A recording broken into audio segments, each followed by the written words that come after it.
Happy Monday, everyone, and surprise, surprise, look who returned to work today.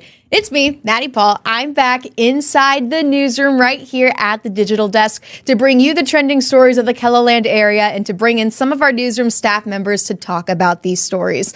Now, we're very sad to see Summer go for now, but I know she took the reins pretty well, did a great job while I was gone, but it feels good to be back at the desk. I've missed being here. It's going to be maybe a challenge to remember how to press buttons again. I was out in Denver, Colorado for a little bit. I got to explore a lot of West River, South Dakota too, and I got to see the end of the Sturgis motorcycle rally as we were in the Black Hills area for a little bit, so it was like a road trip. But of course, look at me wanting to talk about my trip. I need to stay in the KELOLAND, right, Scott? We got to stay right here. I'm already still in La La Land. Hey, how are you? I'm nice great. to see you again. If you have a problem, pressing the buttons, we could just switch chairs. Yeah, I was going to say, maybe that would be nice. You know, Okay. not last Friday, but 2 Fridays ago before I left, I was in the guest spot because Summer did a little intro. You know, it was her first show. And so we were like, okay, this is her first show.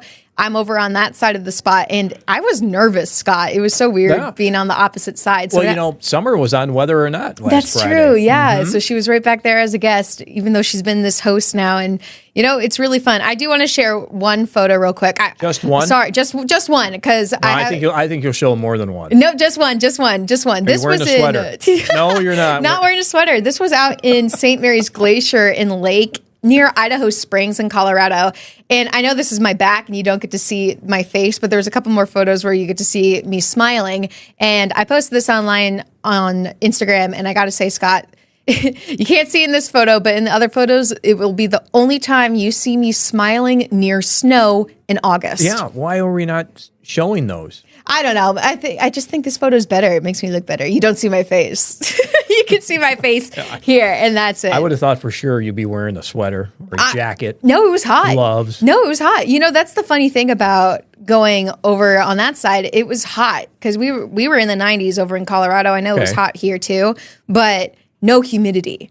Yeah. And so when we returned yesterday on Sunday, I was just like, what is this land? You know, on Sunday wasn't as bad as what we had on Saturday. Saturday was a little worse with that humidity. We had high dew point temperatures in the middle 70s.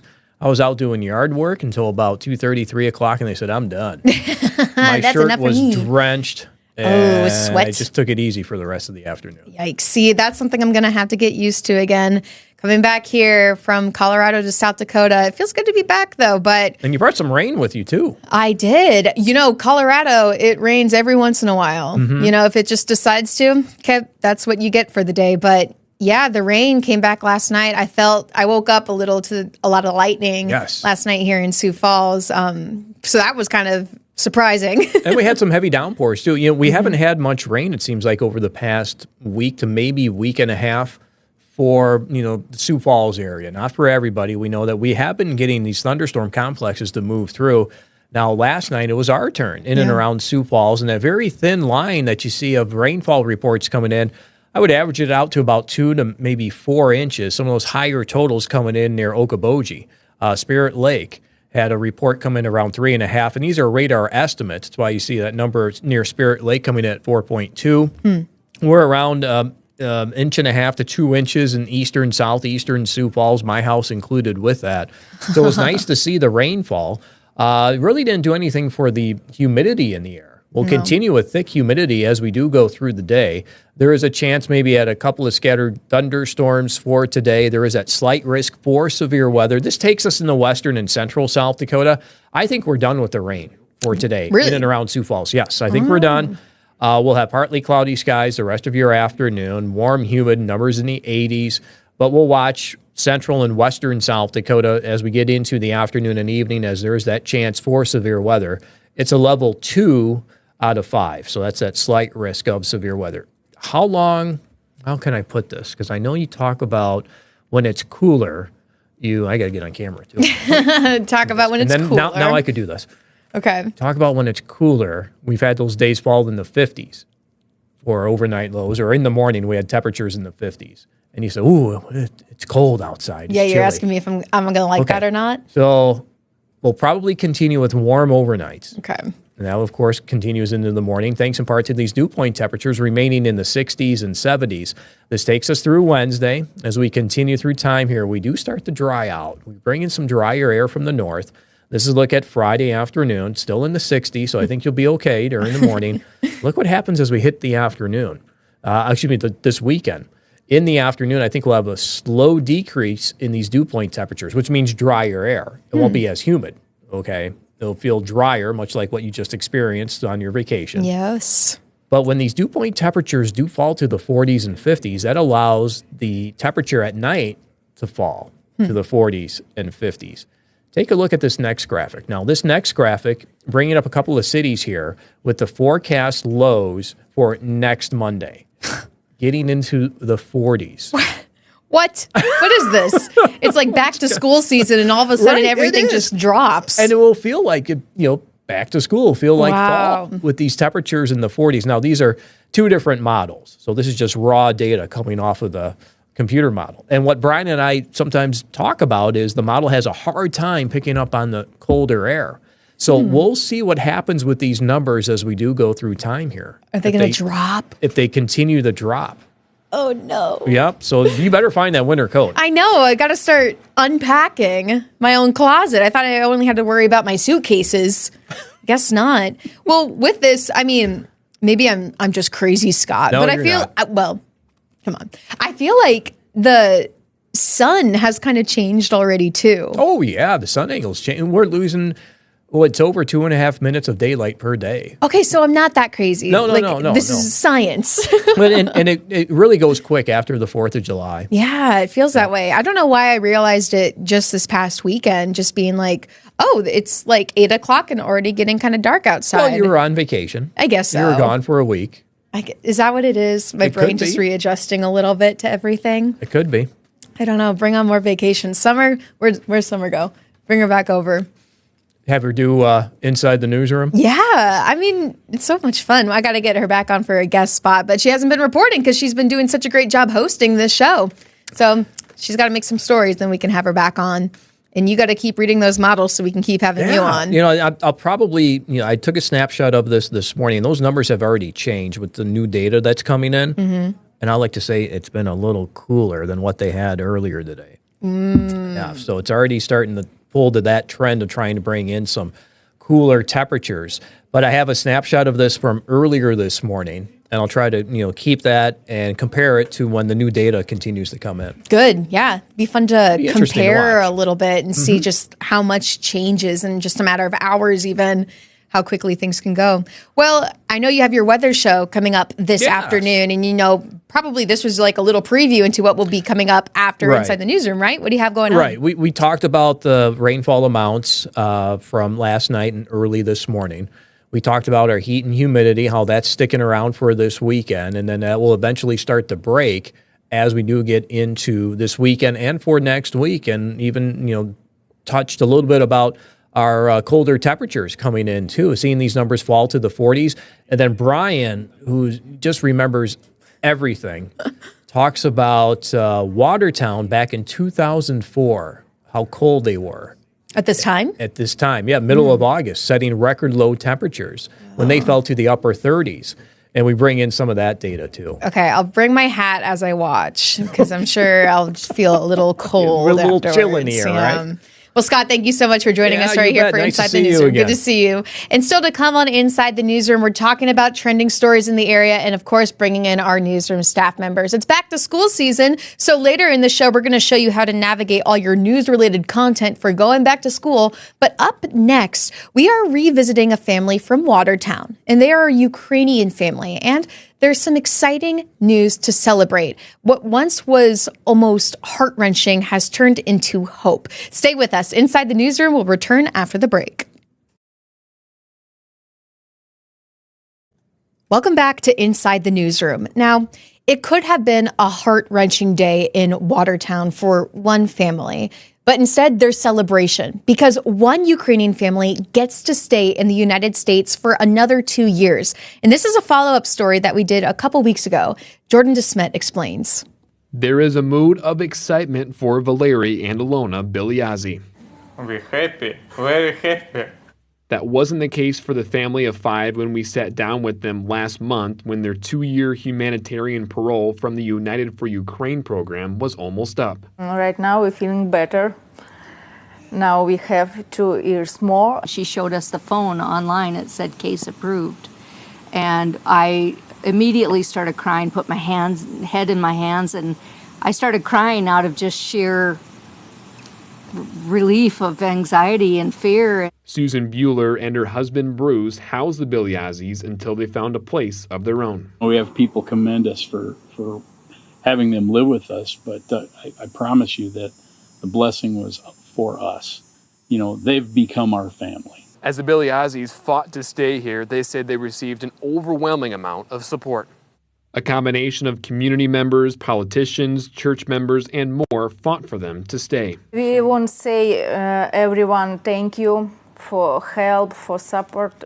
The Bigliazis are also focused on what happens next. Now we want to think about what do after. We want maybe a green card or citizenship. But for now, they'll enjoy the extended time they have in Watertown. We happy here. This is our home. Home for 2 more years. In Watertown, Jordan DeSmit, KELOLAND News. And Jordan joins us right here at the digital desk to talk more about this story. Jordan, complete celebration. I mean, it's so good to hear about the hope that remains strong in our KELOLAND area. And then when it really comes into fold like this, the family gets to stay. This is something that they wanted when you spoke to them a month ago. And the smiles on their faces, I can't imagine how you felt while you were interviewing them. Well, it was awesome. And you could tell they were noticeably more excited, more happy this time around. And it felt like talking to them, like a weight was kind of lifted off their shoulders. They were a lot less stressed out. I think they're a lot more stressed out last month when I talked to them. So it was good to see them in a good mood. Yeah. And, you know, the thing that strikes for me in your story is just this community aspect that stuck with the family as they were going through this situation that they didn't necessarily know how to navigate in the beginning. Was that something that you wanted to bring to the forefront for the story, the community aspect, or what were you looking for? Yeah, I definitely wanted to make sure I shouted out the people and the entities that helped them out. And Watertown was a big reason why, their church as well. And they did so much for them. I think they even scrapped up some money to get them a car. Oh, wow, so one of those pictures was them actually in front of their new car that you saw. So, I mean, and there were so many people in town, around the area, and honestly, probably even across the state that were fighting for them, that were reaching out to people to try to help get them to stay. I always say, like, I've grown up knowing the Minnesota nice factor, but I feel like it should be brought into this Midwest nice. And I think this is a great story that kind of represents that, because the community really did come together and help this family. And also their sponsor family. Is that the correct term? When you spoke to them too, you know, what was their reaction for you as you were speaking to them?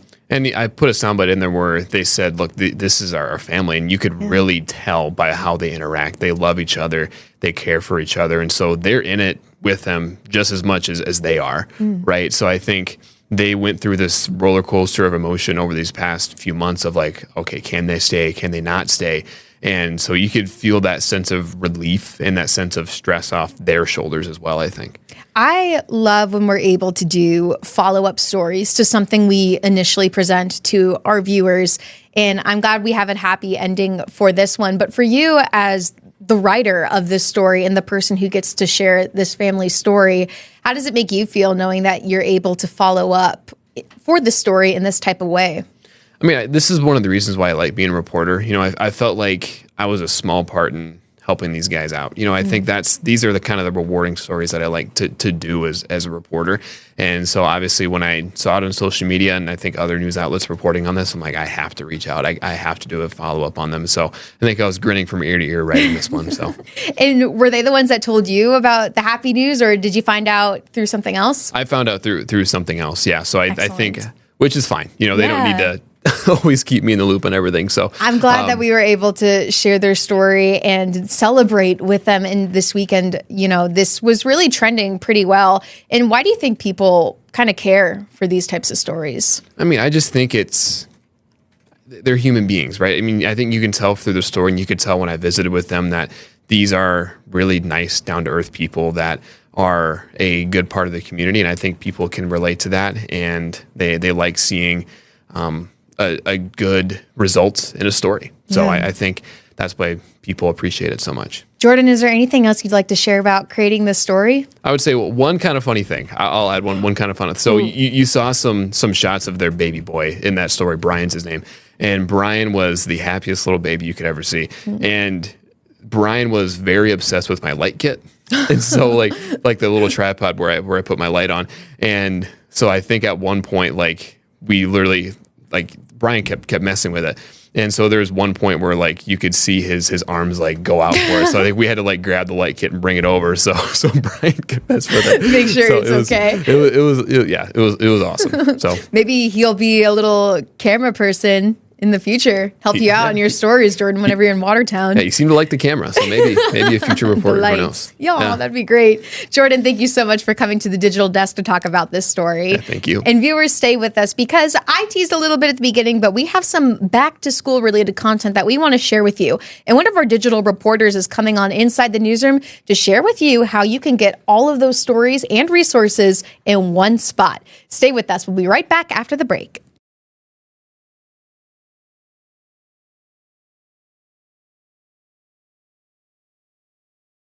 And welcome back to Inside the Newsroom. Now, school is starting pretty soon. We just have a couple of days before the Sioux Falls School District gets on its way. And, you know, there's been a lot of events recently this past weekend to help students who need more resources as they go back to school, teachers as well. But now on KELOLAND.com, we have our own resource for people who are looking for all of their back-to-school related news. And to help us learn more about this tool is Gracie Terrell from the digital world herself to talk about the website. So, Gracie, let's just kind of get right into it. Right on KELOLAND.com, there is a way to help people who need back-to-school related news. So, can you explain a little bit about how people can find that related content? Yeah, so it is our back-to-school page. You can find it on our website. You see the News tab up at the top. Then you click on that, and then there will be a category there for our back-to-school page. So if you click on that, then so if you see here, you go News, and then in that middle column at the bottom there, you go Back to School. And then that will have all of our resources. So we've got a school supply list. If you click on that link at the top right there, that will take you to all of the school supply lists in the area, everything you need there. And then back at that other page, we've got those start dates. We see some of them have started already. Irene, Wakanda, McCook, Del Rapids, Coleman, they've all started. Some are starting today, O'Gorman, and then, like you said, Sioux Falls is starting on Thursday there. So those are some good resources there for people if you're not sure what day you start back at. And then we've also got some fun photos here of our KELOLAND employees on their first day of school. That's Grant Sweeter. My gosh. Yes, we've gotten some. There's Lauren. Some different pictures of our employees. Now I got to scroll through all of these. Kelly looks so cute. Yeah. I kind of don't want to. I'm going to make you guess. Who's this next one? Oh, that's Dan. That's Dan with the soccer ball there, his senior picture. Oh, that's his senior photo. Okay, next one. Oh, who is this? I think that's Travis when I was flipping through. Am I right? Am I way. Right? Yes. Oh my gosh, it's Travis. Okay, next. That's Brian. Yep. You could tell by the smile. Aw. Yeah, back in the day. That's Don. That's Don? Yep. Yo, that is so cute.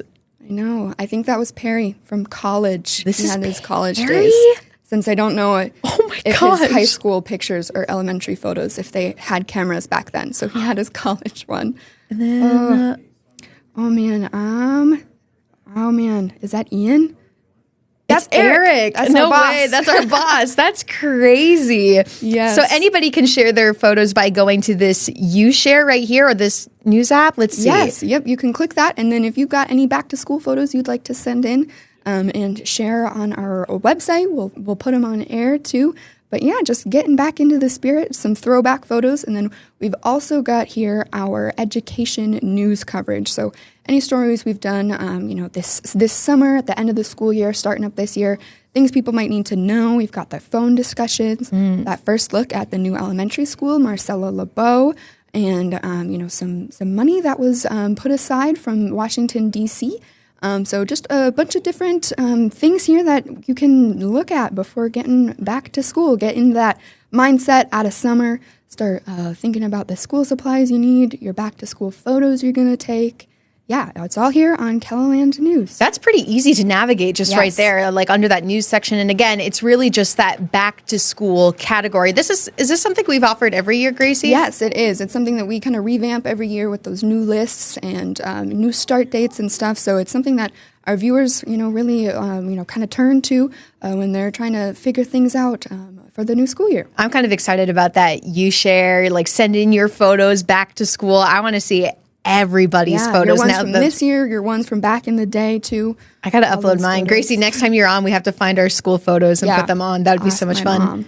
Yeah, exactly. Got to go dig in the photo books for that. Well, Gracie, is there anything else that you think our viewers should know about navigating through KELOLAND.com for back to school related content? Oh gosh, I don't know. I know we'll have this next week. We've got lots of back to school content that we'll have too. So we will have some more stories than what we have now on there. So if you keep looking throughout the week, there will be some more information. Easy as that. Gracie, thank you so much for joining me here at the Digital Desk. And everyone stick around. We'll be right back after the break.